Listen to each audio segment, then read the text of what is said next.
fuck is going on with my hair today? I don't know.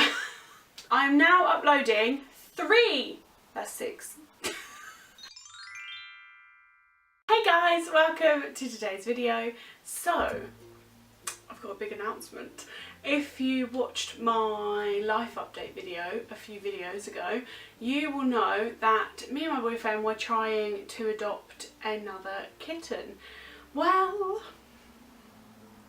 we found one! We've got one.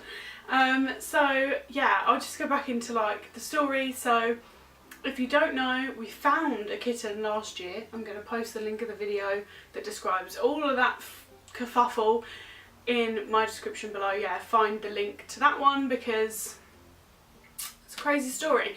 But yeah, we ended up with a cat and he has literally today just turned 1. My little boy, my little baby. He's 1 year old. I just really felt, and my boyfriend, but more so me, just really felt that he would benefit from having another cat to play with. He's really attached to me. He had a horrible start to his life, and from the moment I met him, he totally trusted me and was like in love with me, like literally. It's not even me being big-headed, he literally is obsessed with me, and just been like that ever since. But you know, I can't live in the house with him. He is an indoors cat, which again I explain in that video, but if you don't know, it's perfectly normal and fine and healthy for a cat to be an indoor cat.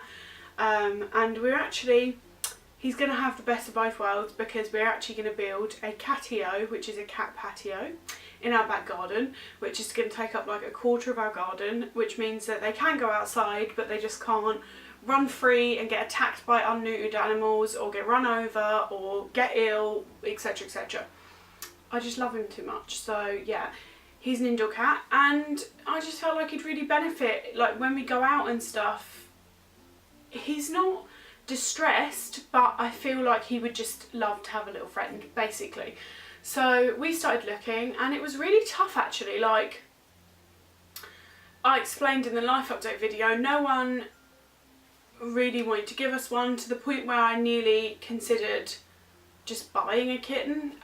You can find loads easily for sale, and I nearly considered that because just no one wanted to give us a cat. If you want to just go and watch that video, because I explain it much better in that. It was a random Monday, and I'd booked in to see this kitten in the evening, and then one of the rescues got back to me and said that we could go and view their kittens on that Monday. So we were going to see the rescue kittens first, and I was so excited, and we went there, and I've always wanted a white kitten, mainly because I'm obsessed with Aristocats and Marie and Duchess, but I just think they're stunning, and I've always wanted a white kitten. If I was ever going to have a cat, that was what I wanted. So I had my heart set, but then we went to this place, and this lady was like a home fosterer for like cats and dogs. The mum like was just too young to be a mum. She was a kitten still herself, and it was just a classic story of someone not neutering their cats and just leaving them to run wild, and she got pregnant, and then they didn't want them all. So you know, and this happens a lot. This is like, there's an epidemic. So I really encourage you to neuter your animals, and also because there are charities that will help with the cost if that's what it's about, but it's better for the animal, it's better for you, it's better for the environment. Please neuter your animals, but also adopt, don't shop. And it might sound like I'm being a hypocrite because I had booked to see this other kitten, and then we went to this lady's house, we saw all these animals that she was rescuing, and the kittens that we could choose from were 2 little sisters, because we really wanted a female. I got there and I saw these tiny little kittens. Me and my boyfriend both said to us, how can we care about what colour their fur is? Like, how can we not adopt rather than buying that one later? So we cancelled the appointment with the one to buy, and we booked to come back the next day and take our little kitten home. We fell in love. There was these two little sisters that were black and white. They looked literally identical. Like when the lady was like, which one do you want? I was like, all of them? No, I was like, I really didn't mind, and neither did my boyfriend. They were both just beautiful and looked exactly the same. They're tiny little things, they were underweight. I think they were found in like, again, like I said, just in the back of a shed, had a really rough start to life. A lot like our Figgy. Okay, I've attempted to fix my hair. Is it a little less crazy, a little less annoying? I don't know, but it was really annoying me. Anyway, we just couldn't. We were just like, we have to save this tiny little kitten. Like, we can't justify buying one, and we can't add to the overbreeding of these animals, and we can't do that all because of a colour, so, or a breed or whatever, because they were different breeds. But it didn't matter once we met her. When we went back, the big bolshy one, she's not big, she's literally tiny, came running straight over to us, and I picked her up, and I was just like, yeah, okay, this is the one we're taking. So we took her home and we've named her Cleo. So we've got Figaro and Cleo, which is inspired by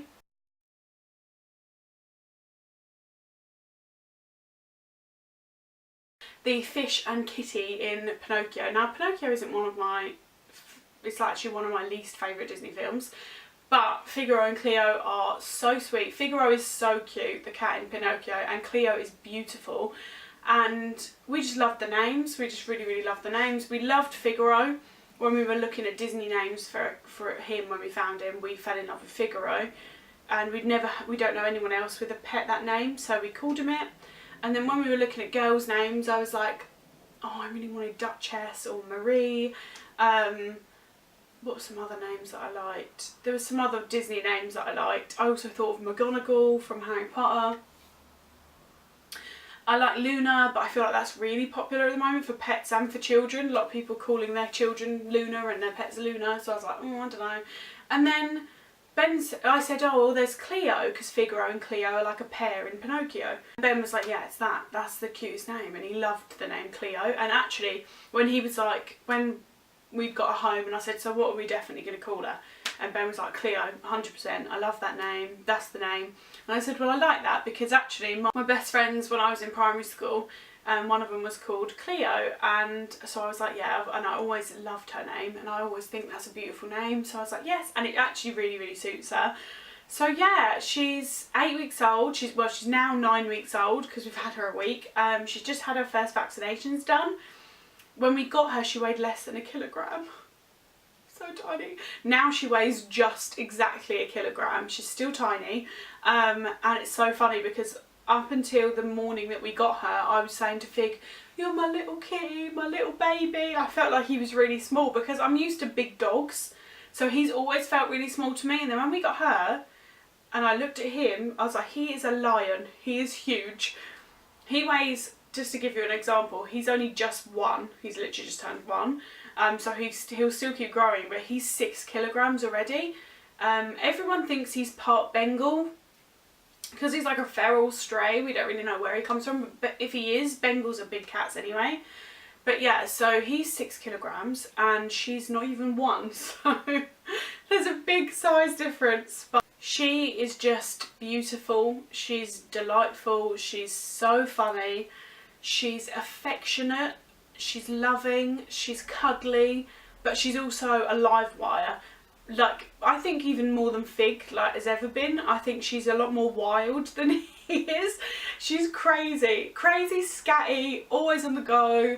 When we introduced them, he was scared of her because he's just the biggest softie in the world, and she was like, crazy. We kept saying she's like Toulouse in Aristocats. You know when you like, his fur goes so big, I guess. I said that is literally her. She's insane. But it's just been amazing. She's great, and I know a lot of people straight away want to know how she's getting on with Fig. We decided to take it really, really slow. We got advice from the rescue, from the vets, from online. We watched tons of videos and read tons of articles about best ways to introduce your cats so that they'll get on for life. And I know it's like a hit or miss thing because cats are like people and animals are like people in that they're all different, so you never really know if they're going to get along. But we decided to do it really slow, so everything we read said give her a room and let her adjust in that room, and then when they're starting to show interest in each other and not be scared to or hissing at the door, because they'll be able to smell each other obviously through the door, then you can introduce them through a crack in the door or through a gate, or because she had a crate that she stayed in at night with the rescue, we wanted like continuity. So we decided to get a dog crate that Fig had, which was my brother's dog's crate, so it's huge, that she stays in at night, just so that like certain things are similar. Like we also bought the same food and the same litter, even though that's not what we get for Fig or got for him when he was a kitten. But we just wanted it to be as much of a smooth transition as possible. So she has her bedroom, which is our spare room, and then literally like everyone said she'll be scared to come out of that carrier. She weren't. She just ran out and was like jumping around the room. She weren't scared at all. She was like snuggling up to us straight away on the first day. And then everyone said, you know, they won't want to go near each other. They were both, we've called it tappy paws. They were playing tappy paws under the door, where one puts their paw under and the other one taps it, and then they take it away, and then the other one puts their door. And they were doing that in the first few hours of getting her home. So we were like, oh wow, they really want to meet each other. So we let them see each other through the door, and then both of us held one each and let them just see each other from afar. And then we put her in her crate and let him come in and walk around, but we had like a thing that she could hide behind in there. So if she was scared, but she weren't, he was going up to the crate, and then if she was just bounding towards the crate and trying to like tap him, and then he'd run off scared. But yeah, they were just really keen on each other from the get-go, and he's obsessed with her. Also the sweetest thing, which literally made me die, it made my heart melt. The first few days, obviously like any baby animal, they cry, and if we left her room she'd cry. And we noticed that every time she cried, he'd go running upstairs and lay out the front of her door and just put his paw under. And although she weren't playing, because she was like sad and crying, it would comfort her and it would soothe her, and she'd stop. And then eventually, after a while, they'd be playing together under the door again. And that to me was the sweetest thing. I was like, Figgy is so lovely. Like, he just wanted to soothe her and look after her and make her stop crying. It was just beautiful. Oh, they're so cute. And honestly, like, I was scared that like I'd be so caught up with having this tiny little cute kitten that Figgy would be compromised, and I was just scared about how I'd feel about that, you know. But honestly, having her has made me love him more for the way that he's been with her. He is so gentle and lovely and patient, and I just adore him. He's just lovely. The first time that he groomed her, I literally died as well. It was the cutest fucking thing. She came in the room and she was being all hyper, and he like pinned her with his paw as if to say like calm down, and then he laid down and like just was like licking her fur and grooming her, and she just started purring, and they just laid there, and I was like, I can't handle it, it's the cutest thing. But yeah, I guess you want me to stop talking now so you can meet her, so let's go meet her.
so much for watching this video. If you enjoyed it, please give it a big thumbs up and subscribe to my YouTube channel. I am now uploading 3 videos a week on a Tuesday, Friday and a Sunday, and yeah, we'd love to have you here. I hope you're having a wonderful week and I'll see you again soon. Bye!